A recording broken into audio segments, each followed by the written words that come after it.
Hello बच्चों, संबंध और फलन। जैसा कि आप सभी को पता है, पिछली कुछ वीडियो से मेरा एक चैप्टर कंटिन्यूअसली चल रहा है आपके पास में, संबंध और फलन। इसको लेकर के मैंने अभी तक बेटे आपके सामने 4 वीडियोज़ अपलोड की हैं और आज जो वीडियो मेरी है वो वीडियो नंबर 5 है।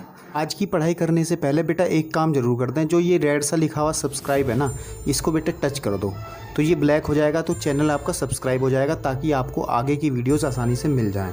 साथ में बेटा बेल आइकन भी दबा दो ताकि नोटिफिकेशन भी आपको अच्छे से प्राप्त होता रहे। कौन सी वीडियो है बेटा? वीडियो नंबर 5 है। वीडियो नंबर 5 जो है बहुत ही टेक्निकल होने जा रही है थोड़ी सी, क्योंकि मैं आज इसके अंदर एक्सरसाइज 1.2 जो आपके पास में बहुत ही टेक्निकल एक्सरसाइज है, बहुत इंपॉर्टेंट एक्सरसाइज भी है, उसको लेकर के मैं क्वेश्चन सॉल्व कराऊंगा। सभी से मैं एक बार ये बात कहना चाहता हूँ कि आप पहले 4 वीडियो अगर आप पिछली अच्छे से देख लोगे तो 5वीं वीडियो आपको ये आसानी से समझ में आनी शुरू हो जाएगी। तो सभी बच्चों से रिक्वेस्ट है बेटा, ऐसे मतलब आप लोग एक सिस्टम से ही पढ़ाई करें, ठीक है। प्लेलिस्ट में मिल जाएगी आपके सारी की सारी वीडियोज़। आप जब क्लिक करोगे तो कक्षा 12, ठीक है, संबंध और फलन के नाम से प्लेलिस्ट में वीडियो मिलेगी। तो उसमें आप जब जाएंगे तो आसानी से आपको 1 बाय 1 करके सारी वीडियोस मिल जाएंगी। तो आपको अगर अच्छे से तैयारी करनी है बेटा, तो पढ़ाई करने का सबसे अच्छा तरीका प्लेलिस्ट से ही रहेगा। आप लोग जाइए और वहाँ से वीडियो 1 बाय 1 करके देखिए। तो जब आप 1 बाय 1 करके वीडियोस देखोगे तो आपको खुद महसूस होगा कि नहीं, सारी चीज़ें समझ में आ रही हैं। तो आज मैं जो वीडियो आपके सामने लेके आया हूँ वीडियो नंबर 5, उसके लिए मैं आपको फिर कह रहा हूँ कि वीडियो नंबर 4, क्योंकि मैंने उसके अंदर आपको बहुत इंपॉर्टेंट चीज़ समझाई थी आपके पास में, जो कि प्रीवियस वीडियो थी। उसमें मैंने फलन के प्रकार आपको बताए थे कि इतने प्रकार के फलन होते हैं और उन्हीं को लेकर के ये एक्सरसाइज आपके सामने है। तो हम जो है बेटे एक्सरसाइज आपकी जो NCERT बुक है उसी से सारी क्वेश्चंस करते हैं, ठीक है। उसी से 1 बाय 1 क्वेश्चन करके हम आपके सामने सॉल्व करेंगे। तो बेटे आप खोल लीजिए जरा अपनी बुक्स सब लोग, ठीक है। तैयार हो जाइए कि एक्सरसाइज 1.2 के क्वेश्चंस करने के लिए। तो उसमें सबसे पहले हम क्वेश्चन नंबर बेटे 1 करते हैं। क्वेश्चन नंबर 1 है, यहाँ मैं लिख लेता हूँ प्रश्नावली मेरे पास में, ठीक है। ये प्रश्नावली आपके पास में है 1.2, ठीक है, जो कि बोर्ड के लिहाज से भी इम्पोर्टेंट है और वैसे भी थोड़ा सा टेक्निकल पार्ट है इसके अंदर। क्वेश्चन बेटा आपकी स्क्रीन पे भी दिखाई देगा और साथ ही साथ आप अपनी बुक में पढ़ना चाहते हो बुक में पढ़ें, क्योंकि मैं भी बुक से ही पढ़ रहा हूँ आपके सामने। सिद्ध कीजिए कि fx, हमें कहा गया है कि सिद्ध करके दिखाना कि fx का मतलब आपके पास में कोई ये फंक्शन है, कोई भी फलन है, fx कोई फलन है x का, परिभाषित है कहाँ से कहाँ तक है। ये f जो फलन है बेटा वो आपके पास में r स्टार से r स्टार के बीच में है। अभी मैं सारी चीज़ें क्लियर करूँगा, आप थोड़ा सा वेट कीजिएगा। हम लोगों को सिद्ध करना है कि ये एक ही है, अच्छादक है। ये वाला जो फलन है हम लोगों को ये एक ही सिद्ध करना है एक तो, ठीक है, यानी कि आपके पास में 1 प्रूफ करना है। इंग्लिश में इसको 1 कहा जा सकता है। साथ ही साथ इसको अच्छादक भी प्रूफ करना है, ठीक है, अच्छादक या फिर ओंटो, इसको आप ओंटो भी प्रूफ करेंगे। ये 2 चीज़ें आपके सामने रहेंगी। लेकिन उससे पहले मैं थोड़ी सी चीज़ आपको बता दूं कि फलन का संकेतन क्या होता है। मैंने आपको पिछली वीडियो में पढ़ाया था वो फलन के प्रकार बताए थे। फलन का संकेतन को लेकर के जो डिस्कस किए गए हैं पॉइंट बेटे क्लास 11 के पॉइंट्स हैं, ठीक है। आप चाहो तो आप डिस्क्रिप्शन में आपको लिंक मिलेगा क्लास 11 वाली संबंध फलन का, वहाँ से समझ सकते हैं। लेकिन आज का काम हम लोगों को चालू करना है, तो आपको थोड़ा सा मैं यहाँ बता देता हूँ कि जब फलन हम डिफाइन करते हैं तो फलन लिखने का तरीका ये होता है। फलन एक ऐसा फलन है सच दैट ए से आपके पास में बी के अंदर, ठीक है। ये जो लिखा है इसको पढ़ने का तरीका ध्यान रखिएगा। कोई फलन f है जो ए से बी के अंदर है और इस ए को बेटा हम लोग कहते हैं प्रांत। क्या कहते हैं? प्रांत। और इंग्लिश में कहते हैं इसको डोमेन। ध्यान दीजिएगा, ये चीज़ें थोड़ी सी टर्म्स आपको याद रखनी जरूरी हैं। और जो बी आपके पास में होता है बेटे बी, इसको कहा जाता है सह प्रांत। क्या कहा जाता है? सह प्रांत आपके पास में। और इसको इंग्लिश में कहते हैं कोडोमेन। क्या कहते हैं? कोडोमेन। तो ये टर्म्स, ये जो पद हैं जो मैं आपके सामने बता रहा हूँ बेटे, इनको थोड़ा सा याद रखने की आवश्यकता है, क्योंकि इसके बारे में जानकारी होनी बहुत ज़रूरी है अगर आप किसी भी क्वेश्चन को सॉल्व करने के लिए जाओगे। एक चीज़ जो मैं आपको बता दूं कि अगर हमारे पास में ये सपोज कर लेते हैं, हमारे पास में ये सेट ए है, ये वाला सेट, ये सेट बी है, या इन कहने के ये डोमेन है आपके पास में। इसको एरो डायग्राम से मैं समझाने का प्रयास कर रहा हूँ। ये आपके पास में सेट बी है, इनके बीच में जो रिलेशन है दोनों के बीच में वो एफ है, ठीक है, जो इनको कनेक्ट करता है।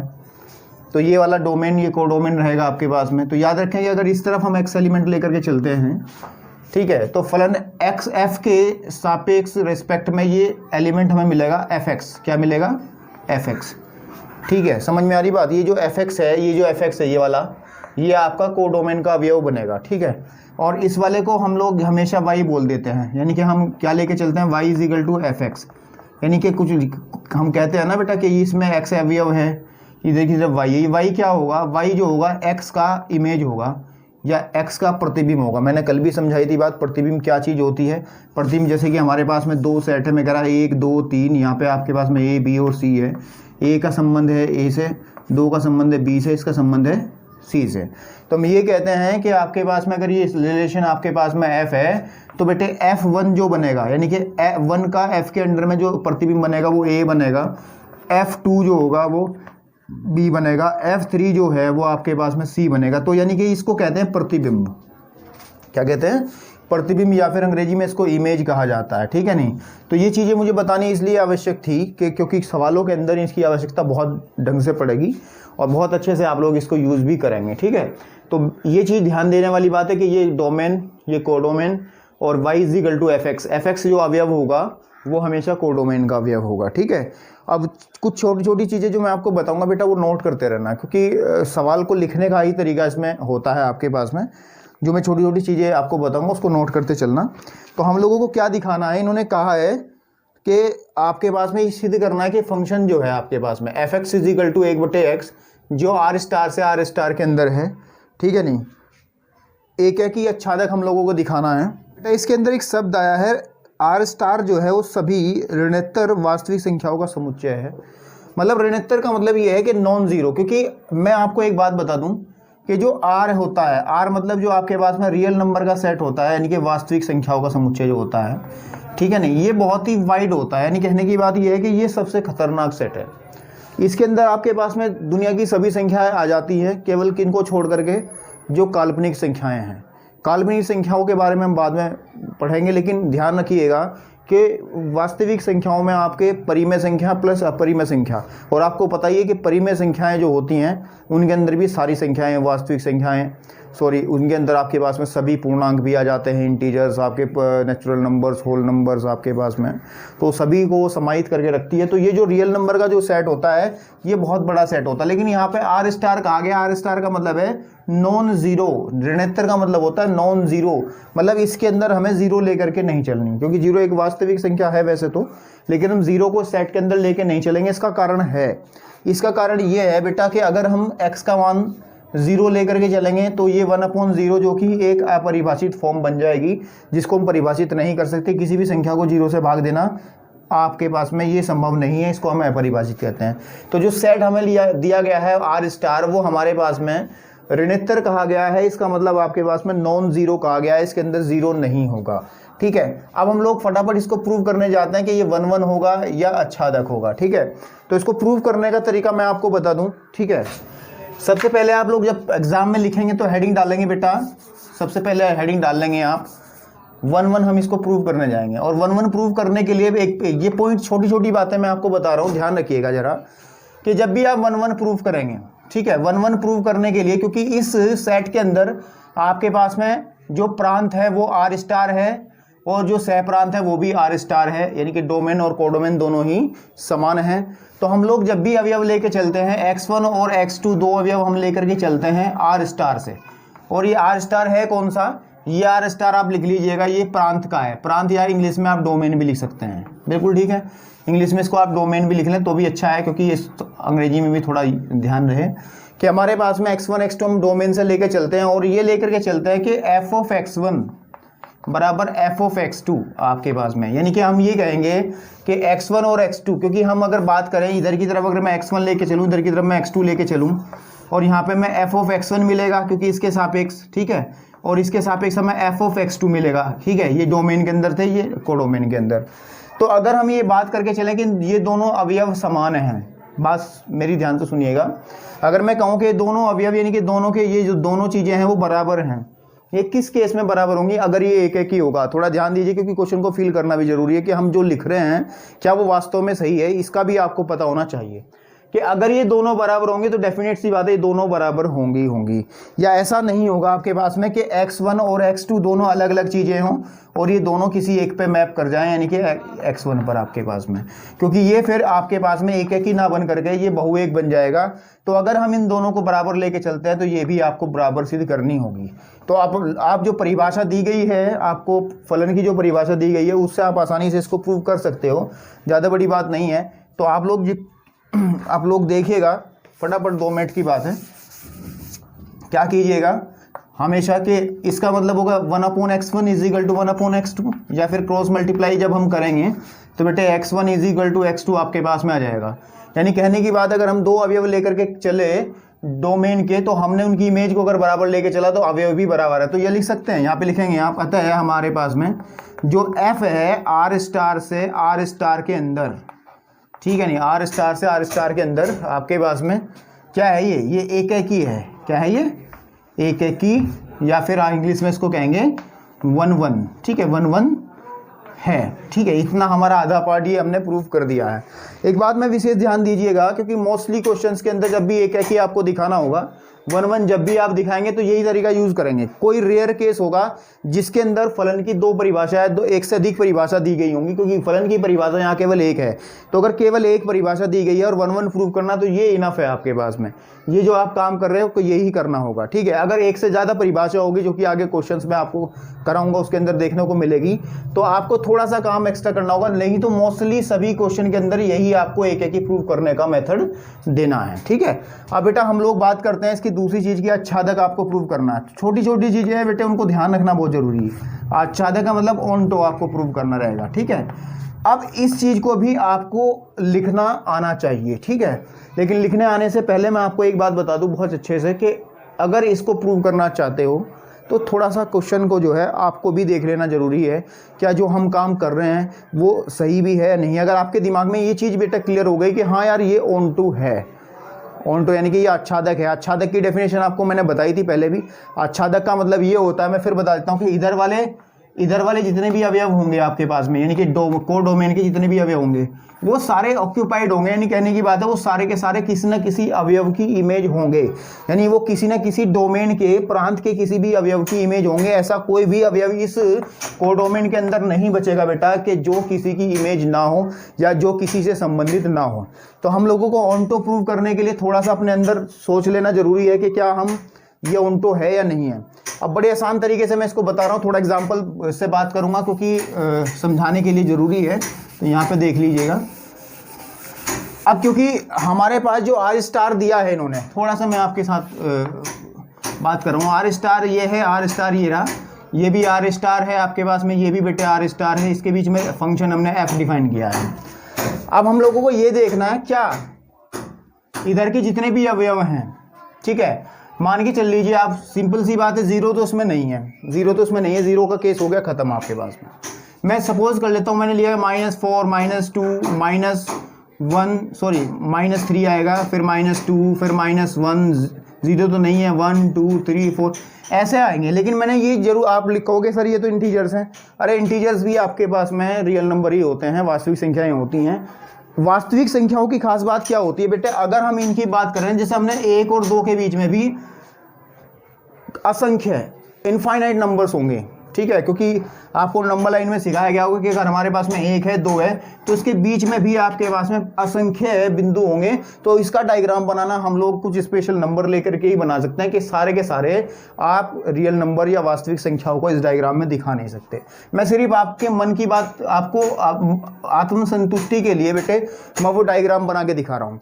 तो हम लोग अगर इसका उल्टा, जैसे इसमें से कोई भी आप एलिमेंट ले लीजिएगा, कोई भी एलिमेंट ले लीजिएगा, मान लिया मैंने आपके सामने 2 लिया, तो आपके पास में अगर हमारे पास में 2 लिया हमने, किस में से लेके चले हम, ये आर स्टार में से लेके चले, ध्यान दीजिए 2 लेके चले हम आर स्टार में से, और आर स्टार जो है वो सह प्रांत है, यानी कि कोडोमेन है, ठीक है।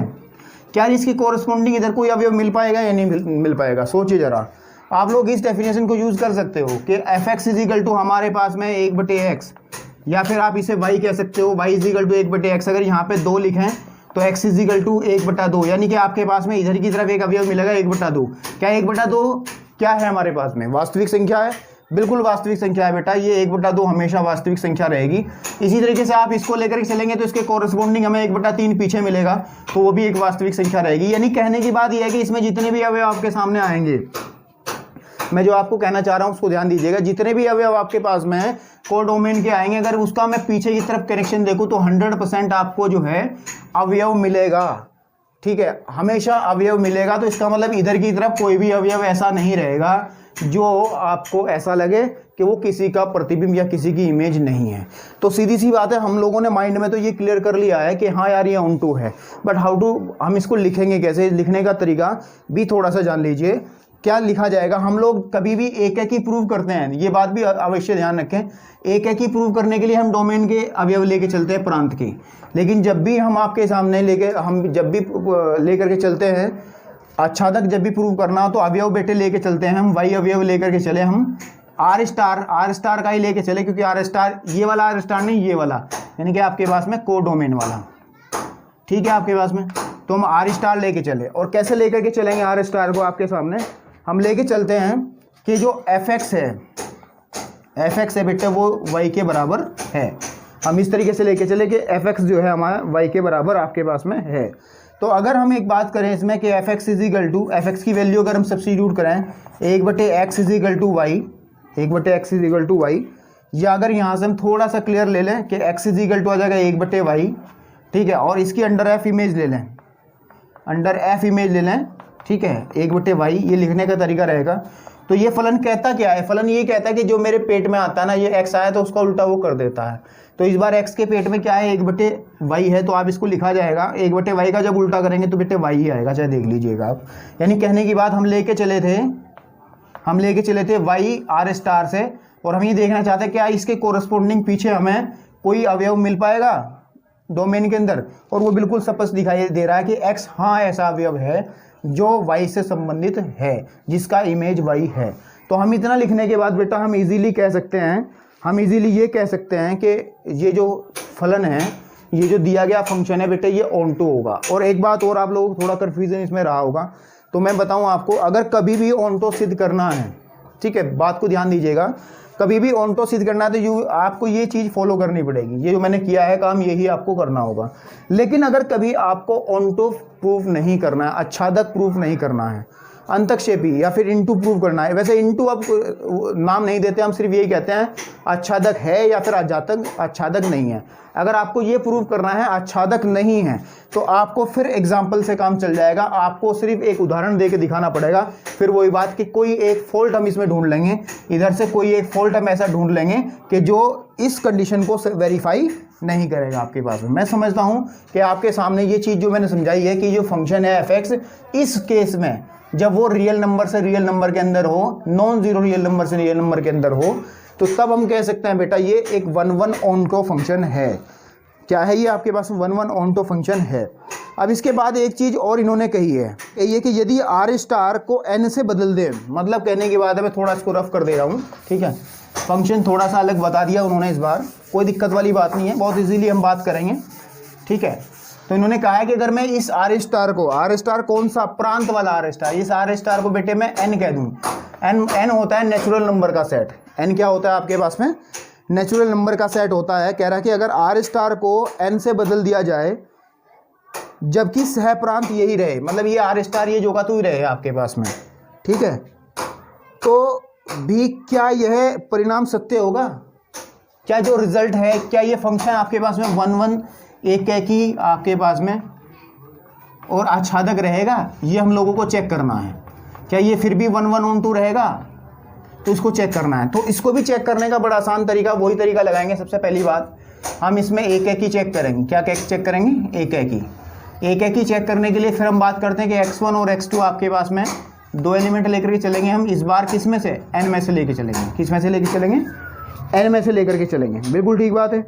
और जब हम इसको n में से बेटे लेके चलेंगे आपके सामने, ठीक है, दो अवयव, तो हम लोग क्या देखते हैं, ठीक है, तो हम लोग क्या देखते हैं कि वही f(x1) = f(x2) अगर हम लेकर के चलेंगे तो ये आपके पास में 1/x1 बराबर 1/x2 आ जाएगा, ठीक है। यानी कि आपके पास में इनकी इमेज जो है अगर हम बराबर लेकर के चलते हैं तो क्रॉस मल्टीप्लाई जब हम करेंगे तो x1 इजिकल टू x2 आएगा, तो ये एक एकी तो बन जाएगा, ये एक एकी है, आप ये कहेंगे एक एकी तो है, 1 1 तो ये आपके पास में डेफिनेट सी बात है आपके पास में।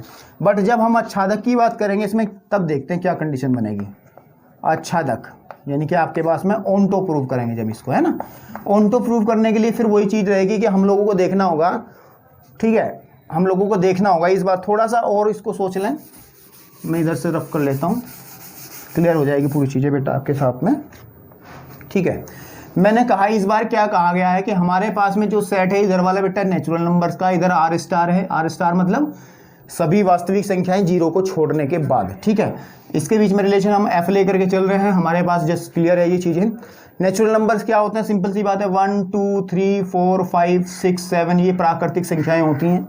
ऐसे ही और भी आएंगी आपके पास में। इधर की तरफ फिर वही सिर्फ जीरो को छोड़ के दुनिया में जितनी संख्या हैं काल्पनिक और जीरो को छोड़ करके वो सब इधर की तरफ आ जाएंगी। तो मैं कुछ नंबर लिख लेता हूँ, जैसे -3 -2 -1 1 2 और 3 और 4, ठीक है। अब मेरे को ये देखना है बेटा कि क्या ये ऑन्टो है। ऑन्टो देखने के लिए, आच्छादक देखने के लिए हम लोग करते क्या है, इधर से अवयव को पकड़ते हैं। सपोज कर लेते हैं मैंने 2 ले लिया कि 2, क्या 2 किसी का, ये 2 हमने लेके चले आर स्टार से, क्या इसके कोरस्पोंडिंग हमें पीछे की तरफ n में ऐसा अवयव मिलेगा जिससे संबंध रखेगा। 2 अगर हमारे पास में y की वैल्यू 2 है, ठीक है ना, और ये है आपके पास में fx इज इक्वल टू 2, ये 1/x इज इक्वल टू 2, ये डेफिनेशन बेटा मैं यूज कर रहा हूँ, ठीक है। तो x की वैल्यू कितनी आ जाएगी, 1/2। क्या x क्या होता है आपके पास में, x तो इसका अवयव होता है, क्या 1/2 इसमें आएगा कभी, बिल्कुल कभी नहीं आएगा, क्योंकि 1/2 आपके पास में प्राकृतिक संख्या नहीं होती। प्राकृतिक संख्या आपके पास में 1/2 कभी नहीं होती। तो इसका मतलब ये है कि यानी कि इसके कॉरेस्पॉन्डिंग हमें इधर कोई अवयव नहीं मिलेगा, बिल्कुल ठीक बात है। तो हम सिर्फ इसमें, मैंने कहा है जब आच्छादक प्रूफ नहीं होता तो आप लोग लाइन लिखते हैं, आप लिखेंगे कि 2 belongs to R star, 2 belongs to R star के सापेक्ष, ठीक है, n में, ठीक है, n में कोई अवयव उपलब्ध नहीं है, मतलब ये हमने एक फॉल्ट पकड़ लिया इसका। तो हम लिख सकते हैं अतः आपके पास में जो f है कहाँ से, n से लेके r स्टार तक आपके पास में आच्छादक नहीं है, आच्छादक या फिर ऑन्टो नहीं है आपके पास में। तो आप ध्यान दीजिए कि 1 1 तो बन जाएगा लेकिन ये ऑन्टो नहीं बनेगा। तो बेटे इस क्वेश्चन से आपको बहुत सारे पॉइंट्स आपको पता चलेंगे, तो इस क्वेश्चन को बहुत ध्यान से देखिएगा बेटा, मैं अभी भी कह रहा हूँ, ठीक है। क्वेश्चन नंबर 2 भी काफ़ी इंपॉर्टेंट है, मैं इसको भी डिस्कस करता हूँ आपके सामने ताकि और चीज़ें क्लियर हों। इसको मैं रफ कर दे रहा हूँ।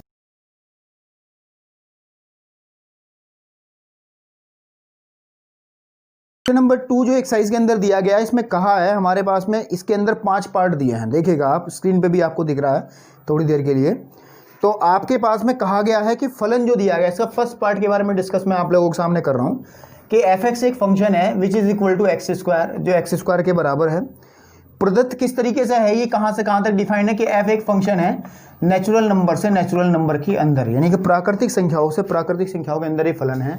बिल्कुल तुरंत दिमाग में आना चाहिए प्राकृतिक संख्याएं होती कौन सी हैं, वह सभी संख्याएं जो काउंटिंग में यूज़ की जाती है, गिनने में, यानी कि 1 2 3 4 5 6 7 8 9 एंड सो ऑन, वो सारी की सारी आपके पास में प्राकृतिक संख्याएं होंगी। और इसको हमें चेक करना है एक एक ही, इसमें हमें दिखाना है क्या ये एक एक ही होगा, यानी कि आपके एक एक ही का दूसरा नाम भी होता है इंजेक्टिव, हमने कल बताया था जो वीडियो नंबर जो 4 है, इंजेक्टिव।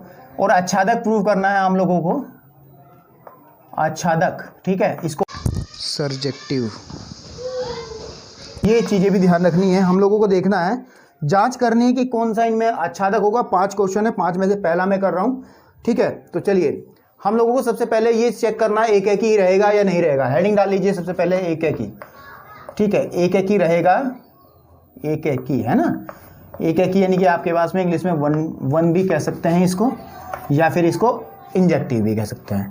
कभी भी हमने बताया था कि अगर आपको 1 1 प्रूव करना हो तो आप लोग एलिमेंट कहाँ से लोगे, अवयव कहाँ से लोगे बेटा, ये आपके पास में नेचुरल नंबर है, ये भी नेचुरल नंबर है, एफ इसके बीच में रिलेशन है, ठीक है। और हम लोग एलिमेंट लेंगे इसमें से 1 2 3 4 5, इसमें से एलिमेंट लेके चलेंगे। सपोज कर लेते हैं 2 एलिमेंट x1 x2 हम जनरली लेके चलते हैं, x1 और x2 लेकर के चलते हैं कैपिटल, n में से आपके पास में। तो जब इसमें से लेके चलेंगे तो हम ये लेके चलते हैं जो कि पिछले में भी मेथड हमने बताया था कि F of X one is equal to F of X two लेके चलते हैं। ये एक तरीका है 1-1 प्रूव करने का, एक एक तरीका सिस्टम है। तो बेटे बात करते हैं हम लोग कि फॉर्मूला क्या है। ये कह रहा है कि x1 का square is equal to x2 का स्क्वायर, क्योंकि ये जो फंक्शन है, ये जो f एक फलन है, ये जो f हमारे पास में फलन दिया वो ये कह रहा है जो मेरे पेट में आएगा ना बेटा, ये देखो उसका मैं वर्क कर दूंगा। तो इसके पेट में x1 था तो हमने इसका वर्क कर दिया, इसमें भी वर्क कर दिया। अब यहाँ से सोचने वाली बात है, थोड़ा सा बेटे इस पर ध्यान देने वाली बात है कि हमारे पास x1 जब भी निकलेगा तो वो प्लस माइनस x2 निकलेगा, क्योंकि आपको पता है अगर मैं सामने वाले पर रूट लगाऊंगा, ये सिंपल सी बात है, तो एक वैल्यू प्लस में आएगी, एक वैल्यू माइनस में। आप कहोगे सर जी ये कैसे, क्योंकि आपको पता है -2 का वर्क करोगे तब भी 4 आएगा, 2 का वर्क करोगे तब भी 4 आएगा।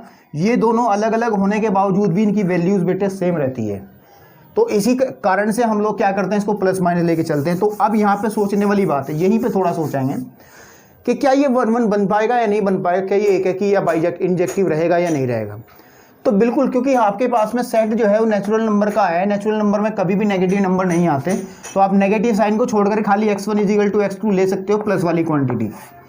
क्यों हमने क्यों छोड़ा माइनस वाला चिन्ह, क्योंकि ये जो सेट हमें दिया गया है, जो कि हमें डोमेन दिया गया है बेटा, वो डोमेन हमारे पास में नेचुरल नंबर्स का दिया गया है, और नेचुरल नंबर्स में हमेशा कभी भी नेगेटिव नंबर्स नहीं आते। तो हम ये कह सकते हैं कि आपके पास में x1 is equal to x2 है। इसका मतलब हमारे पास में जो f है n से n तक, वो आपके पास में बाइजेक्ट इंजेक्टिव या फिर एक एक ही है, आप ये कह सकते हैं। क्या है, एक एक ही है आपके पास में। बिल्कुल ठीक बात है। अब हम चेक करेंगे बेटा, इसके अंदर लोग चेक करेंगे बेटे इसकी आच्छादक वाली प्रॉपर्टी, क्या क्या ये ऑन टू भी बन पाएगा या नहीं बन पाएगा। हम यूज़ करते हैं, देखिए ध्यान से, सेकंड पॉइंट है ये। अब हम लोगों ने कहा था कि आप लोग पॉइंट किस में से लेके चलोगे, 1 2 3 4 5 6। अगर आप लोगों को कभी भी प्रूव करना होगा आच्छादक, ठीक है, तो आप लोग पॉइंट लेकर के चलेंगे किस में से, इधर की तरफ से पॉइंट लेके चलेंगे। ठीक है, इधर की तरफ से पॉइंट लेकर के चलेंगे और देखेंगे क्या सभी अवयव इधर से कनेक्ट हैं। अच्छा, मैं बात करूं इसी सेट से, थोड़ी सी बात इसी जो मैंने लिखा है, अगर मैं 1 का रिलेशन देखूं किस एलिमेंट के साथ बनेगा इस संबंध के रिस्पेक्ट में, तो बेटे ये आएगा f1 इज इक्वल टू 1 का स्क्वायर इनके 1, यानी कि f का कनेक्शन बनेगा 1 के साथ में। दिख रहा है ना आप लोगों को। फिर आपको दिखाई देगा कि अगर मैं f2 की वैल्यू निकालूंगा तो 2 का स्क्वायर इज इक्वल टू 4, 2 का कनेक्शन बनेगा बेटे 4 के साथ में।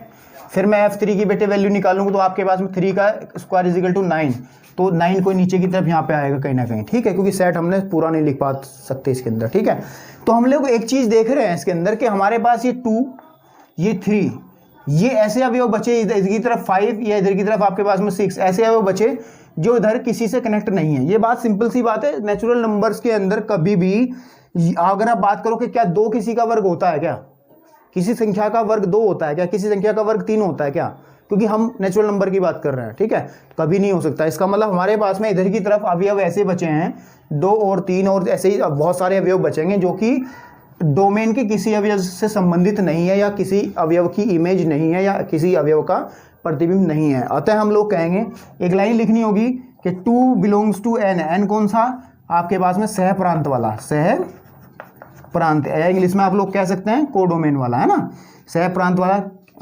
2 बिलोंग्स टू n, यानी कि 2 n के अंदर एक ऐसा अवयव है जिसके लिए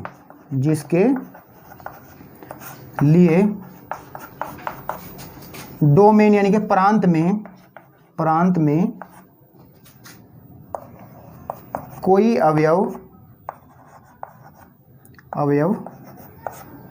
उपलब्ध नहीं है, यानी कि 2 के लिए कोई भी अवयव उपलब्ध नहीं है सह प्रांत में। ठीक है, नहीं, यानी कहने की बात यह है कि 2 किसी भी संख्या का वर्ग नहीं हो सकता।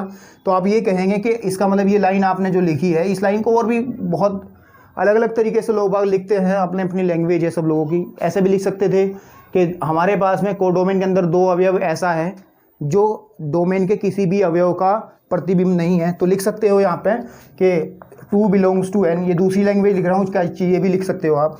2 बिलोंग्स टू n कौन सा, ये कौन सा है, सह प्रांत का है, ये ना लिख देना कि n कौन से वाला है। ठीक है, नहीं, 2 बिलोंग्स टू n, ठीक है, प्रांत कौन सा, आपके पास में n के किसी भी अवयव का प्रतिबिंब नहीं है, प्रतिबिंब, मेरी बात को ध्यान दीजिएगा, प्रतिबिंब नहीं है। तो लैंग्वेज तो मैं लिखी जो लिखी है, तो बात पे भी ध्यान दीजिएगा मेरी जो मैं बोल रहा हूँ। तो आपके पास में जो यानी कि 2 है, 2 क्या 2, there is so many elements in आपके पास में कोडोमेन, ऐसे बहुत सारे एलिमेंट्स आपको मिलेंगे कोडोमेन के अंदर जो इधर से कनेक्शन नहीं रखेंगे, तो आप लोग कहेंगे कि ये आच्छादक नहीं है। तो इसके अंदर बेटे ये पहला क्वेश्चन मैंने प्रूव किया है। दूसरे क्वेश्चन की बात करते हैं। दूसरे क्वेश्चन में क्या रहा इसमें, थोड़ा सा दूसरे क्वेश्चन में सिर्फ ये सेट बदला है यहाँ से। इसमें कहा गया है दूसरे क्वेश्चन के अंदर ये, किसको दूसरा मैं कर दूँ, फंक्शन बिल्कुल सेम है, लेकिन सेट इस बार बेटे बोल दिया इन्होंने कि वो जेड से जेड तक है। ये जेड क्या बला है इसको मैं बताता हूँ अभी। इसको भी हम 1 1 चेक करेंगे आपके पास में, ठीक है, ठीक है। और उसके बाद में हम इसका ऑन टू वाला परीक्षण करेंगे, है ना।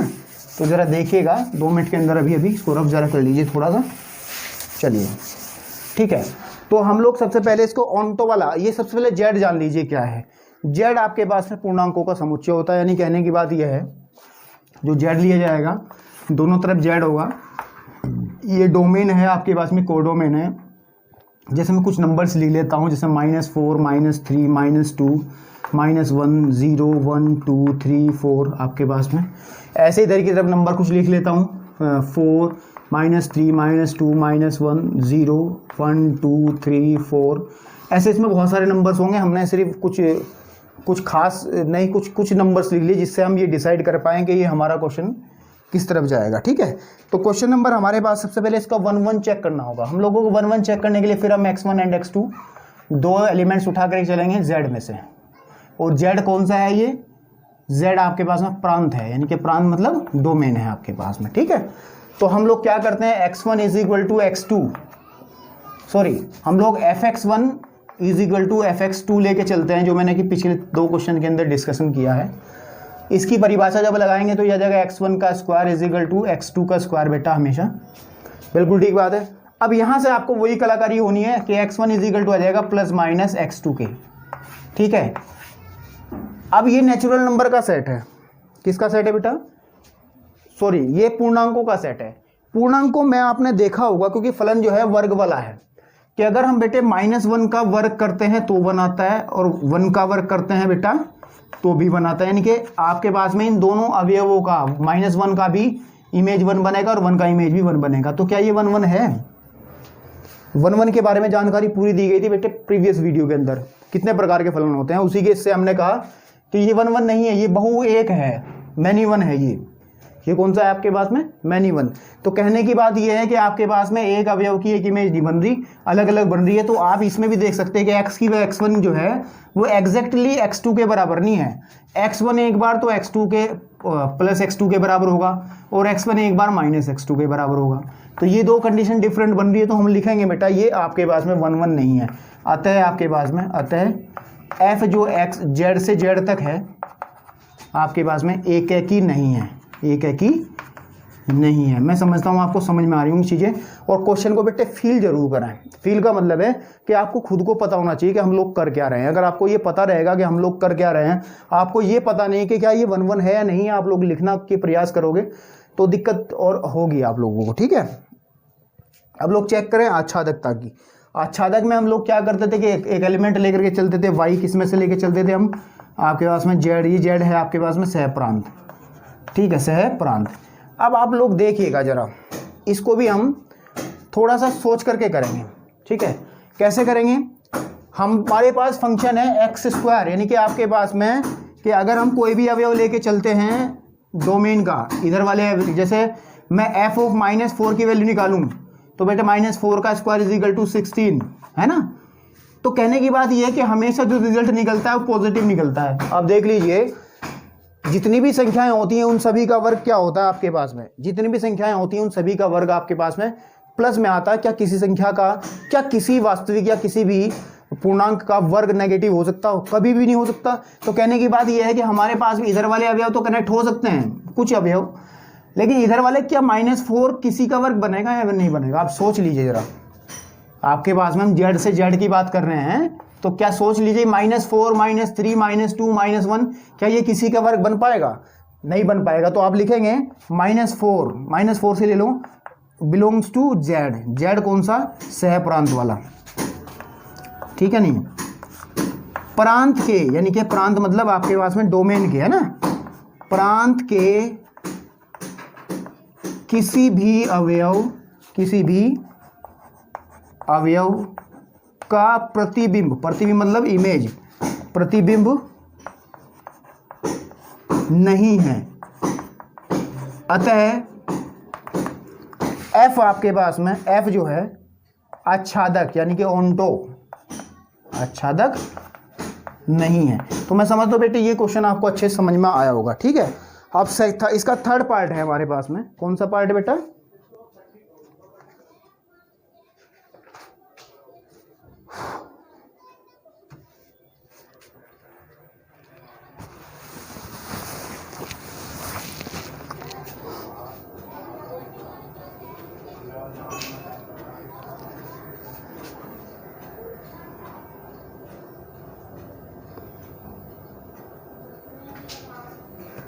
ठीक है, अब बेटा इसके थर्ड पार्ट के बारे में बात करते हैं। थर्ड पार्ट हमारे पास में, इसको मैं रफ कर ले रहा हूँ दोबारा से फिर से, ठीक है, ताकि उस थर्ड पार्ट को भी डिस्कस किया जा सके। ये हमने सेकंड पार्ट डिस्कस किया है। ठीक है, चलिए अब थर्ड पार्ट में क्या कहा गया है। ठीक है, थर्ड पार्ट में हमें जो कहा गया है देखिएगा, थर्ड पार्ट में फंक्शन तो सेम है fx = x², लेकिन इसका जो डोमेन और कोडोमेन है वो चेंज उन्होंने कर दिया। वो कहा गया है बेटा आपके पास में कि रियल नंबर से रियल नंबर के अंदर की बात कर रहे हैं, वास्तविक संख्याओं से वास्तविक संख्याओं की बात कर रहे हैं। 1 1 चेक कर लीजिएगा, 1 1 चेक कर। रियल नंबर का मतलब फिर मैं बता रहा हूँ सबसे खतरनाक सेट होता है, इसके अंदर सबसे ज़्यादा अवयव होते हैं जिसको आप यहाँ पे लिख पाना संभव नहीं है। कुछ स्पेशल लिख सकते हो अवयव अपने आप। ठीक है, तो आप लोग देखिएगा 1 1 के लिए हम लोग क्या करेंगे कि 2 एलिमेंट लेके चलेंगे, x1, x2 फ्रॉम r, और r कौन सा बेटा ये लिख देना है कि डोमेन का है, डोमेन या फिर प्रांत आपके पास में, इसको लिख दे सकते हैं। तो जब बेटे बात करेंगे कि f(x1) = f(x2) लेके चलेंगे, देखते हैं कि अब इक्वल आती हैं चीज़ें हमारे पास में कि x1 का स्क्वायर = x2 का स्क्वायर, यानी कि x1 का = फिर वही प्लस - x2 के बराबर रहेगा, ये वाली चीज़ें। क्योंकि हमारे पास में जो बात हो रही है वो रियल नंबर की हो रही है, वास्तविक संख्याओं की हो रही है। वैसे ये क्वेश्चन बिल्कुल सेम एज है आपके पास में जो मैंने अभी आपके पास में पूर्णांकों को लेके किया है, क्योंकि बेटे रियल नंबर का सेट है, इसके अंदर पूर्णांक तो कहीं ना कहीं आएंगे ही आएंगे। बिल्कुल ठीक बात है। अगर ये जो कंडीशन पूर्णांकों के लिए रहेगी वही कंडीशन इस वास्तविक संख्याओं के लिए रहेगी। मैं आपको बता दूं तो ये एक एक ही तो नहीं होगा, क्योंकि ये जब इसके लिए भी एक एक ही नहीं था जो मैंने अभी पार्ट किया है, देखा था ना अभी आपने पार्ट, तो उस पार्ट में जेड यानी कि आपके पास में पूर्णांकों के लिए भी सत्य नहीं था, ना तो एक एक ही था ना आच्छादक था। तो सिंपल सी बात है कि अगर हम इस पूरे के लिए चेक करेंगे तो जब इतने हिस्से में फॉल्ट है कहने की बात इसमें, ठीक है, तो इसका मतलब इसमें पूरे में फॉल्ट रहेगा, फिर प्रॉब्लम रहेगी। तो हम कहेंगे यह एककी नहीं है, यह एककी नहीं है। 1 1 तो ये नहीं है, इंजेक्टिव नहीं है आपके पास में। आच्छादक में प्रूव करने के लिए भी आप सेम कंडीशन दोगे जो अभी मैंने बेटे पार्ट सेकंड में किया है, ठीक है, जेड वाली, कि आप लोग कह सकते हैं कि इधर की तरफ पर कोई एलिमेंट पे भाई इसमें से -1 उठा लो या -2 उठा लो, क्योंकि ये सारे के सारे पूर्णांक रहेंगे। कि आप लिख सकते हो कि -2 इन R, यानी कि कोडोमेन वाला है ना, सहप्रांत वाला, सहप्रांत है, डोमेन के किसी अवयव के, डोमेन यानी कि प्रांत के किसी अवयव को अंग्रेजी में एलिमेंट, अवयव का इमेज यानी कि प्रतिबिंब नहीं है, अतः ये ऑन टू भी नहीं है। तो आप लोगों को समझ में आ रही होंगी चीज़ें आसानी। फोर्थ पार्ट जो है सेकंड का बेटे फोर्थ पार्ट है, उसमें हमारे पास फंक्शन जो दिया गया है वो दिया है fx = पहले स्क्वायर दे रहा था, इस बार क्यूब दे रहा है, x की क्यूब। और फंक्शन जो प्रदत्त डिफाइन है बेटा वो नेचुरल नंबर से आपके पास में सेट कहाँ से कहाँ तक है, नेचुरल नंबर से नेचुरल नंबर के अंदर है। हम इसको फिर वही चेक करेंगे, इट इज़ इंजेक्टिव और नॉट, या सर्जेक्टिव है यानी कि एक ही है या आच्छादक है, वो बहुत आसानी से चेक कर लेंगे, वही तरीका रहेगा आपके पास में। तो लेट्स चेक कर लेते हैं। हमारे पास में सबसे पहले एक ही चेक कर लेते हैं, ठीक है। एक के लिए हम x1 x2 दो डिफरेंट अवयव लेके चलते हैं n में से, और ये n है कौन सा, प्रांत वाला है, प्रांत मतलब डोमेन का। ऐसे लिख लीजिए, यहाँ थोड़ा सा अगर अपने मन को समझाने वाली बात है यहाँ पे 1 2 3 4 5 6 1 2 3 4 5 6 7 ऐसे आप लोग लिख सकते हैं। इसको नेचुरल नंबर है ये भी बेटा, और ये भी नेचुरल नंबर, फंक्शन के बीच में डिफाइन है एफ, ठीक है। तो आप लोग देखिएगा कि हम अगर इसको लेके चलें F of x1 is equal to F of x2 बेटा लेके हम लोग चलें अगर, ठीक है, तो कंडीशन क्या बनेगी आपके पास में कि हमारे पास में क्या x1 इज इक्वल टू, ये डेफिनेशन लगाइए, x1 की cube is equal to x2 की क्यूब रहेगी इस डेफिनेशन से। और अगर हम बात करें x1 is equal to x2 इसमें से आ जाएगा। क्यों आ जाएगा? ये प्रॉब्लम इसमें क्रिएट क्यों होगी? क्योंकि सेट, पहली बात तो यह है कि सेट नेचुरल नंबर का है आपके पास में। एक की अगर क्यूब करोगे तो 1 प्राप्त हो जाएगा, 2 की क्यूब करोगे आपके पास में तो 8 प्राप्त हो जाएगा, 3 की क्यूब करोगे तो आपके पास में 27 प्राप्त हो गए। ये सारे के सारे नंबर्स आपके पास में इस सेट के अंदर आराम से मिल जाएंगे। 1 8 27 ये सारे नंबर आपके पास में इसमें मिल जाएंगे। और ये भी कन्फर्म है कि अगर आपके पास में एक जो है केवल एक की ही इमेज बनेगा, एक का ही प्रतिबिंब बनेगा, 8 केवल आपके पास में 2 का ही प्रतिबिंब बनेगा। क्योंकि ऐसा कभी नहीं होगा कि हमारे पास में 2 जो है 2 का क्यूब 8 है तो किसी और संख्या का क्यूब भी 8 होगा, ऐसा कभी नहीं होगा। तो आप ये कह सकते हैं अतः यह है हमारे पास में बेटे क्या है, एक ही है। ये क्या है आपके पास में, एक ही है। सेकंड बात आप करते हैं बेटे आच्छादक देखते हैं इसमें। आच्छादक देखने के लिए हम लोग फिर वही एक एलिमेंट उधर से लेके चलते हैं, देख लीजिएगा। अब आप देखिए, जैसे मैंने इसी से बात कर लेता हूँ, 1 की क्यूब 1, 2 की क्यूब 8, 3 की क्यूब 27। क्योंकि जो फंक्शन डिफाइन है बेटा वो हमारे पास में x की घात 3 से है, यानी कि जो f के पेट में आएगा उसकी क्यूब करेगा। तो बेटे ये अवयव तो संबंधित हो गए, जैसे 1 हो गया आपके पास में, नीचे की तरफ 8 आएगा वो भी संबंधित, 27 आएगा वो भी संबंधित है। बट 2 3 4 5 6 7 क्या ये इधर के किसी अवयवों का घन हो सकता है क्या 2 किसी संख्या का घन हो सकता है क्या 3 किसी संख्या का घन हो सकता है क्या? नहीं हो सकता बेटा। तो हम लोग लिखेंगे यहाँ पे, लिख लेंगे कि क्या लिखेंगे, आप नई लैंग्वेज लिखते हैं, सह प्रांत में, कौन सी, सह प्रांत में बहुत से अवयव ऐसे हैं जो प्रांत के किसी अवयव का प्रतिबिंब या फिर इमेज नहीं है। तो अतः ये क्या है हमारे पास में, अतः ये हमारे पास में ऑनटू नहीं है। कुछ उदाहरण भी आप दे सकते हो कि हमारे पास में, कि अगर लिख सकते हो कि 2 आपके पास में आर यानी कि सह प्रांत में ऐसा है, ठीक है नहीं, 2 है, इसी तरीके से 3 है, ठीक है नहीं, सह प्रांत में। ऐसे बहुत सारे आप दे सकते हो बेटे, बहुत सारे एग्जांपल आप दे सकते हो। तो इसको लिखा जा सकता है कि ये ऑनटू नहीं है। 1 1 हो जाएगा लेकिन ऑनटू नहीं होगा।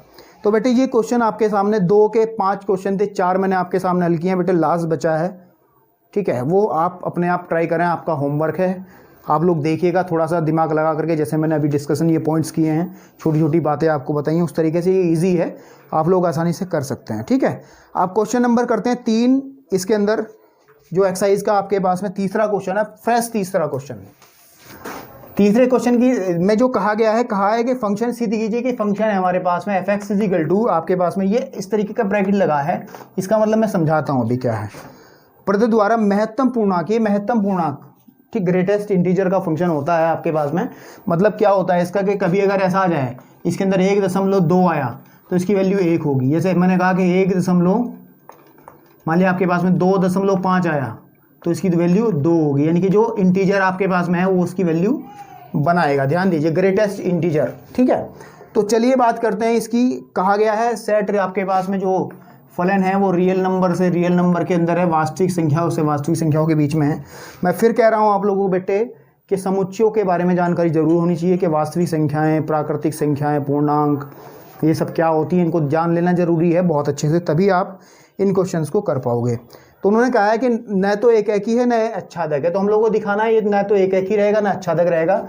एक ही अगर हम प्रूव करने की कोशिश करेंगे, ठीक है नहीं, तो हम लोग कैसे प्रूव करेंगे, तो हम 2 अवयव लेके चलते हैं x1 x2 किसके, आर के, यानी कि आपके पास में डोमेन के, है ना, डोमेन के। और ये लेकर के चलते हैं बेटा कि f of x1 is equal to f of x2, और ये कह रहा है x1 x2 ग्रेटेस्ट इंटीजर महत्तम पूर्णांक x1 का और महत्तम पूर्णांक x2 का ये बराबर। अब लोग देखिए जरा, अगर कभी 1.2 का महत्तम पूर्णांक लिखा जाए तो आपके पास में एक रहेगा, 1.3 का महत्तम पूर्णांक लिखेंगे तब भी एक ही रहेगा, क्योंकि हम लोगों को महत्तम पूर्णांक देना है, इसका पूर्णांक नंबर क्या है। ठीक है, यानी कि दो डिफरेंट अवयवों की इमेज बेटे सेम हो रही है, तो 1 तो कभी नहीं हो सकता। तो आप लोग ध्यान दीजिएगा, यहाँ पे लिखेंगे आप x1 is not equals to x2। ठीक है, और साथ ही साथ मन को सेटिस्फाई करने के लिए एग्जाम्पल दिमाग में रख लेते हैं। ठीक है, x1 is not equals to x2, तो ये एक है कि नहीं है आपके पास में, एक है कि नहीं है, एक है कि, थोड़ा साफ साफ लिख दूं यार, एक है कि नहीं है। बात समझ में आ रही है, एक है कि नहीं है। अब बात करते हैं ऑन टू की। ऑन टू दिखाने के लिए मैं फिर आपके सामने बात कर रहा हूं, ये रियल नंबर है, ये रियल नंबर है। अब इसके अंदर रियल नंबर के अंदर सब पॉइंट्स आएंगे, इसमें फ्रैक्शंस भी आएंगी, दशमलव वाली संख्याएं भी आएंगी, सब आएंगी। तो जैसे हम बात करते हैं इधर की तरफ वाली बात, कि मैं इधर की तरफ से कोई 1.3 कोई अवयव लेके चलता हूँ, क्या इधर की तरफ कोई अवयव मिल पाएगा ऐसा? क्योंकि फंक्शन कह रहा है कि हमें इधर की तरफ, अगर इधर की तरफ से कोई अवयव लेके चलते हैं तो उधर की तरफ हमें इंटीजर प्राप्त हो रहा है। देखो ये इंटीजर ही तो प्राप्त होता है, ग्रेटेस्ट इंटीजर का वैल्यू जो होता है, फंक्शन जो होता है वो यही कहता है कि हम लोग इधर का जो भी अवयव होगा, यानी कि आपके पास में इधर से कोई भी कनेक्शन रखेगा तो यहाँ पे एक आपके पास में पॉजिटिव इंटीजर मिलेगा, यानी कि धन पूर्णांक, धन पूर्णांक। केवल और केवल हमें क्या मिलेगा? धन पूर्णांक मिलेगा। लेकिन वास्तविक संख्याओं में मात्र धन पूर्णांक थोड़ा ही होते हैं, आपके पास में यहाँ ऋण पूर्णांक भी होते हैं, -1 -2 भी होंगे। बिल्कुल समझ में आ रही बात? या फिर साथ ही साथ फ्रैक्शन में भी होंगे, 1/2 1/3 ऐसी संख्याएं भी होंगी, 4/5 5/7 ऐसी संख्याएं भी होंगी। क्या ये कभी इस तरीके की संख्याएं क्या इधर से कनेक्शन रखेंगी? कभी भी नहीं रखेंगी, क्योंकि हमें रिजल्ट जो दे रहा है वो इंटीजर मिलेगा। तो आप लोग फिर वही बात लिखेंगे कि 1/2 सच किस में से आपके पास में है, ये आर, यानी कि कोडोमेन में से हम ऐसा लेके चलते हैं, ठीक है नहीं, डोमेन में से जो आर यानी कि डोमेन के किसी अवयव का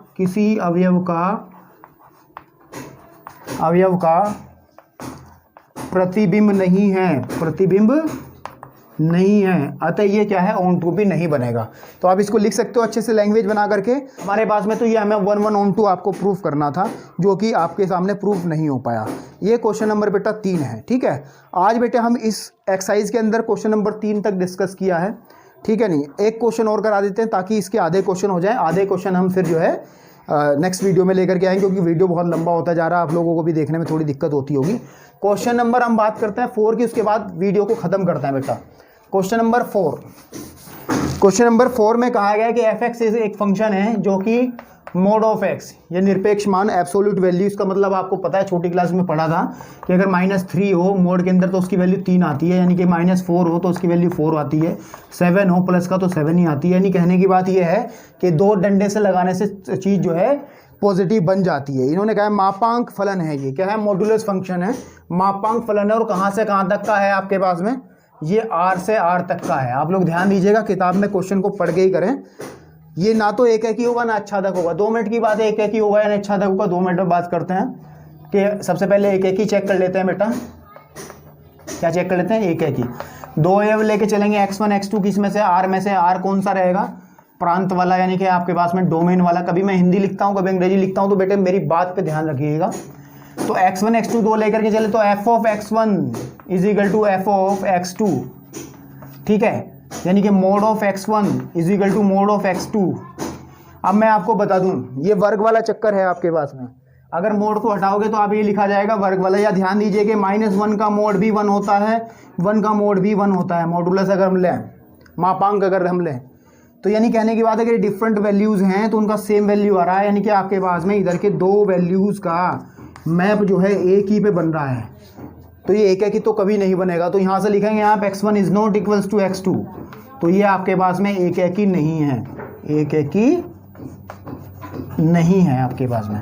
रही बात अच्छादक की, आच्छादक ये कहता है कि जो रिजल्ट मिलता है ये प्योर पॉजिटिव मिलेगा आपके पास में। इधर की तरफ ये भी रियल नंबर है, ये रियल नंबर में पॉजिटिव नंबर्स भी आते हैं, धनात्मक संख्याएं भी आती हैं, ऋणात्मक संख्याएं भी आती हैं, लेकिन रिजल्ट केवल हमें कौन सा मिल रहा है, एक छोटा सा हिस्सा मिल रहा है जिसमें केवल प्लस वाली संख्याएं हैं, लेकिन बाहर इसमें माइनस वाली संख्याएं भी होंगी, तो इसका माइनस वाली संख्याएं इधर से संपर्क नहीं रखेंगी, तो ये आपके पास में बेटे ऑन टू भी नहीं बनेगा। तो आप वही लैंग्वेज लिखेंगे जो कि पहले आपने लिखी थी अभी, कि इसमें कोई भी नंबर उठा लेंगे, जैसे -3, ठीक है, -3 बिलोंग्स टू R मैं लिख रहा हूँ, ठीक है, कहाँ से, ये सह प्रांत से,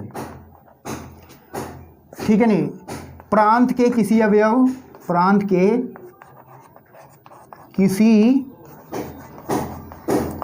अवयव का